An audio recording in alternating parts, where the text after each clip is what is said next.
Welcome back. You are listening to Nate the Hate on YouTube, iTunes, Spotify, and Google Podcast. Be sure to like the video and subscribe if you haven't already. And I'd like to welcome in my co-host, as always, Modern Vintage Gamer, who is celebrating the release of Quake HD on Xbox, PlayStation, Switch, and PC. Episode 2, and today's episode is once again dedicated to the Zelda Sensei. Thank you again for your support. And we have a big topic to go over today. It's not Gamescom. It is something that may or may not be happening in the near future, and it is in regards to Nintendo's infamous Nintendo Switch Online service. As people know, September is when the service began several years ago, and back in 2019, it is when Nintendo introduced Super NES games to the service, and earlier that year in 2019, data miners found 4 emulator types in Nintendo Switch Online.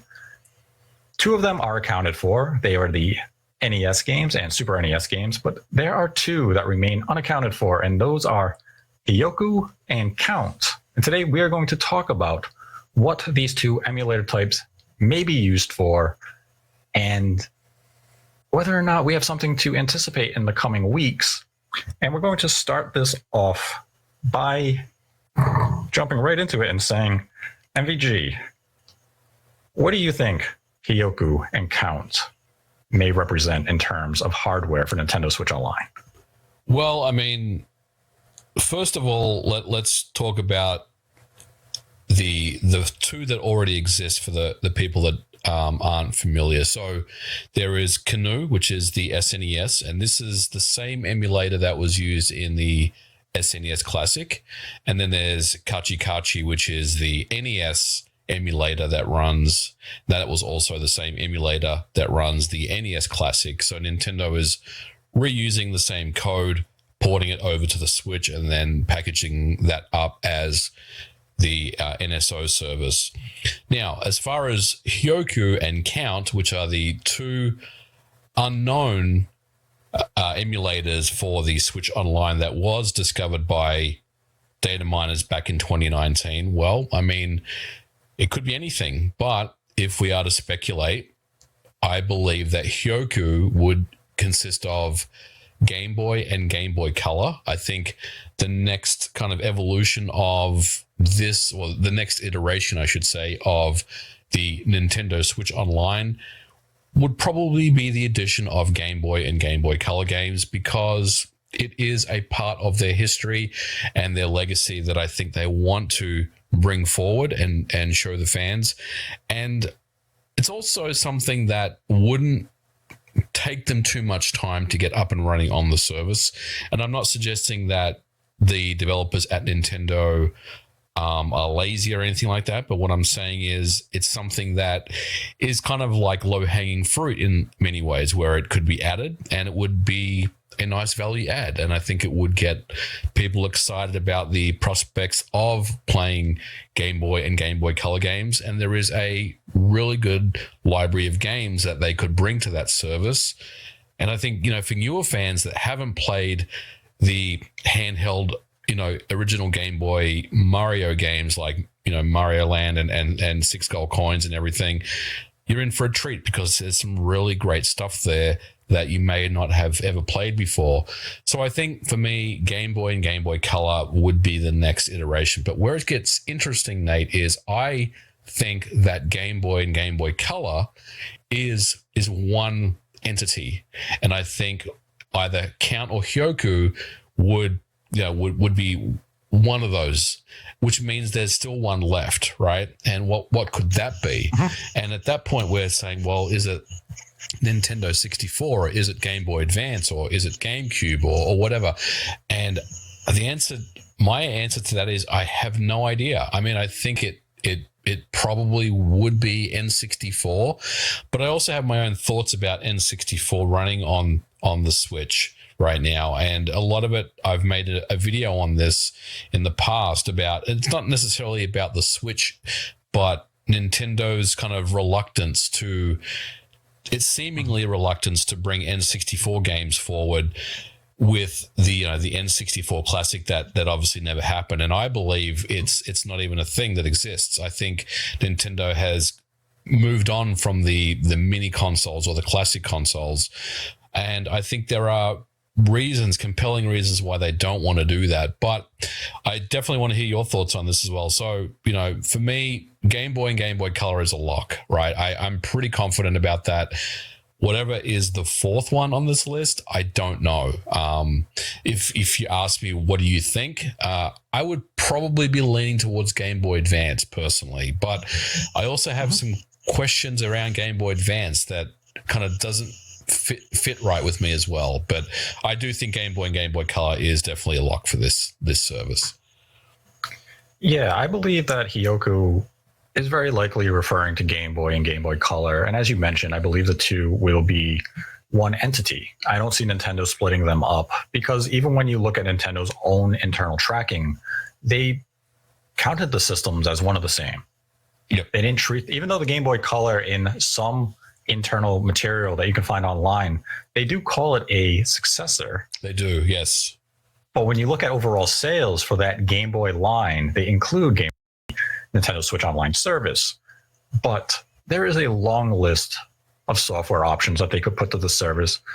And based on the demographic of the Switch itself, a lot of the Switch's base has never experienced Game Boy or Game Boy Color games. Yeah, absolutely. And this is a fantastic way for Nintendo in terms of Nintendo's hardware progression. But Virtual Boy seems as though that would have been something they would have brought to the 3DS, given the 3D nature of that platform.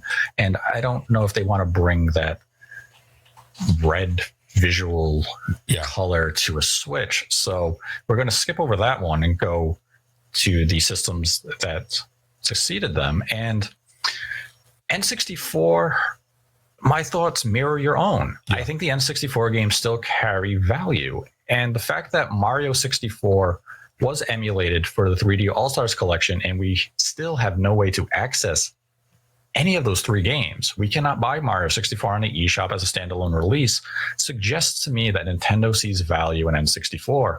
And as you know, from at your work at Night Dive, your studio specializes in HD remastering N64 era games. You have done Turok 1 and 2. You just did Quake. And you sell them for $9 or $10, $10, maybe $15. And there's an audience who are going to buy these games. And if I'm Nintendo, that's where I would look to thing. And I can't get out of my head, Nate, and just talk me out of this. What if, and I want to preface this by saying I have no idea if this is going to happen. I don't know jack about anything, but what if they add Fusion as an unlockable in Dread, or they add it as a part of the Dread package? You think that's something they could do? They could do it. I guess the bigger question is, will they do something like that?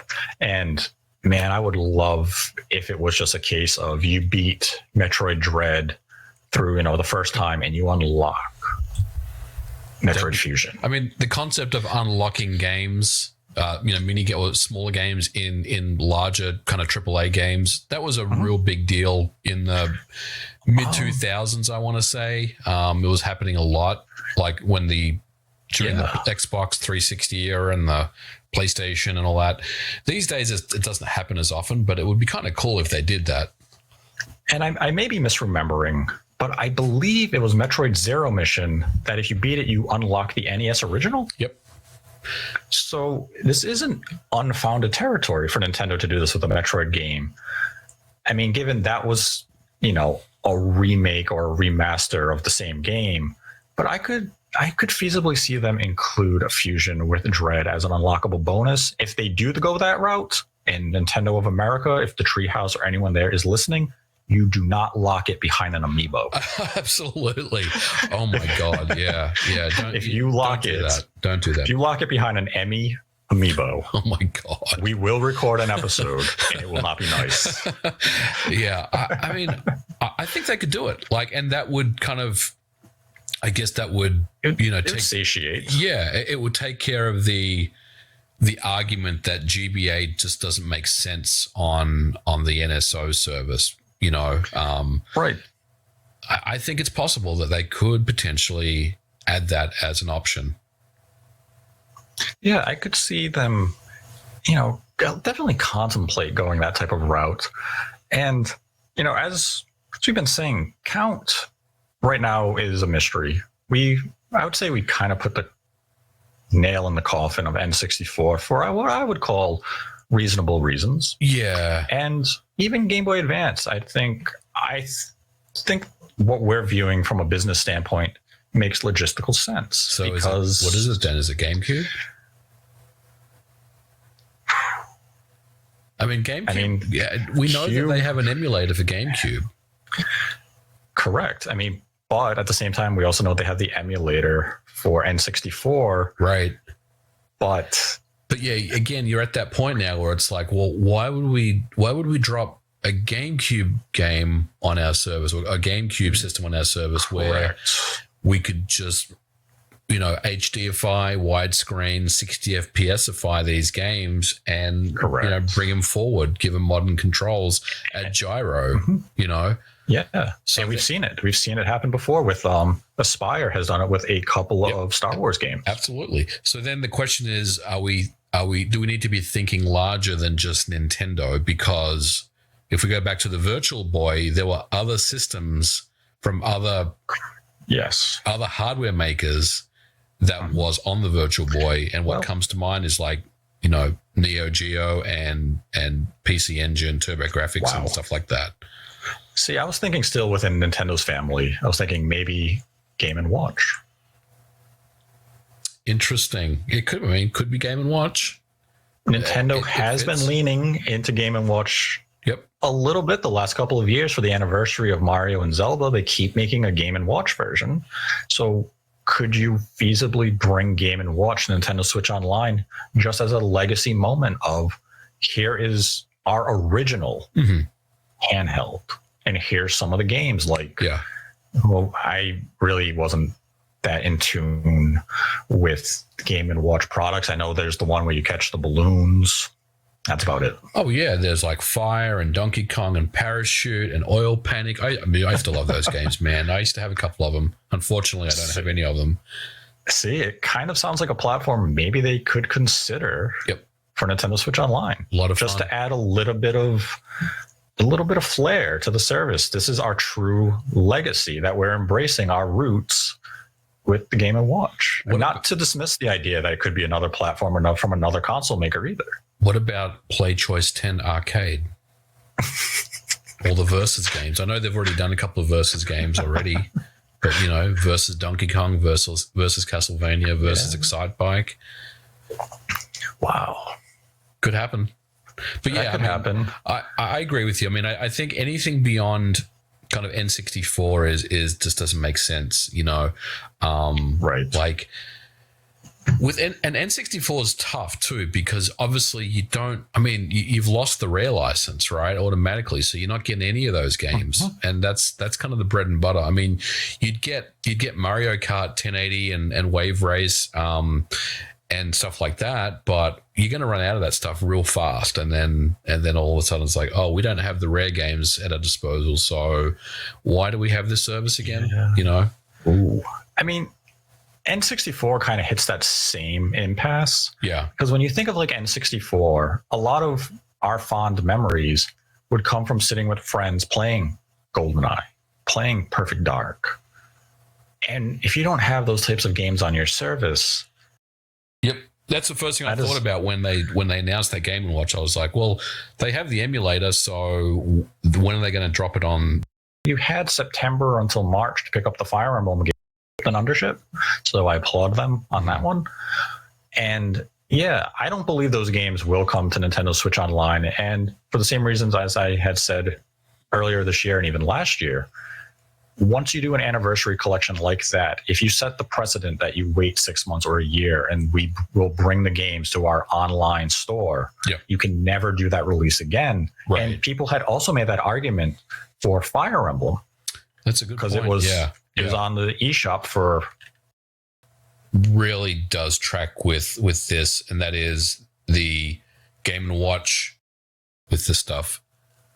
Yeah, and if Nintendo does want to use it as a minor marketing tool, September is the good time to introduce a new audience to Metroid: The Return of Samus and get you interested in what Metroid Dread can bring. And at the same time, maybe you do bring some of those Pokemon spin-offs or